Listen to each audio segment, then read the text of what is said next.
Good to meet you. You too. I'm Lisa, and I work with the Social Enterprise Institute in Nova Scotia, Canada. Right, and what's your mission?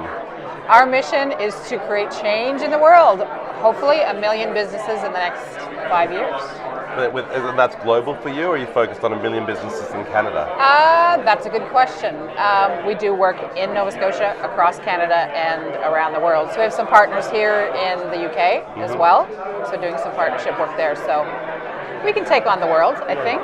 That's great. And what drew you to the Social Enterprise World Forum? What did you want to get out of it? For us, it's really about, we've got a young team. I'm one of the few old folks in the room, although I'm new to the organization. So it's really about understanding the scope of the movement around the world. One of the things today is met lots of brand new people, but it's almost like you know them already. In a way, it's the kindred spirit in doing the same type of work that you're doing, and know that, smart business and social impact work together in the best businesses. And I see that as a way to change the world over time. We'll not even call them social enterprises anymore. It'll just be the way we do business. If we do it right, that's what it's all about, right? Yes, I 100% agree. Yeah. And so I'd love you. I think you'd have a great perspective on this, given that you work with so many social entrepreneurs. So one of the questions we're asking everyone is, if you had to pick just one key characteristic of a successful social entrepreneur, what do you think is that key characteristic? One key characteristic. Yeah, obviously there's many, but if you were to highlight just one. It's funny, I was doing an interview some time ago. Actually, it was a conference call type of thing, and someone said it was about hope.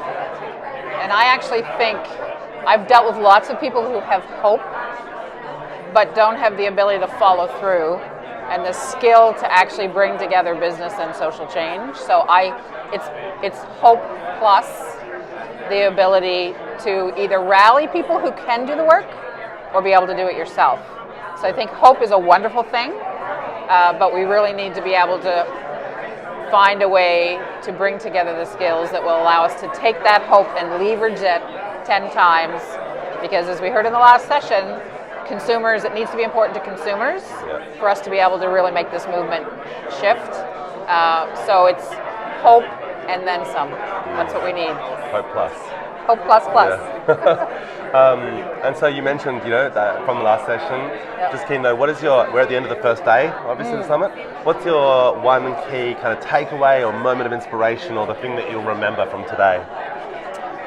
Well, in the last session, there was the question being asked about awareness. Is awareness of social enterprise the important thing? And I actually think it isn't. In our shop, we talk about, is it important that everyone understands our definition of social enterprise? And I don't think it is. And that last conversation just sort of solidified it for me. So when he said, who's all for awareness? I was like, woohoo! And then by the end of the conversation, I went, wait a second.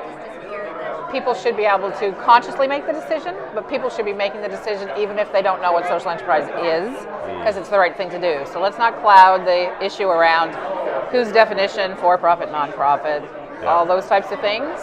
I think it's hard to find a consumer who doesn't want to know that they're spending their money purchasing things that are going to make the world better instead of worse. Yeah. But while also getting the things that they need in their life. That's right. Yeah. So I think the whole terminology around social enterprise is going to fall by the wayside if we do this right, and it will just be good business. We're doing good business. I love it. Thank you so much.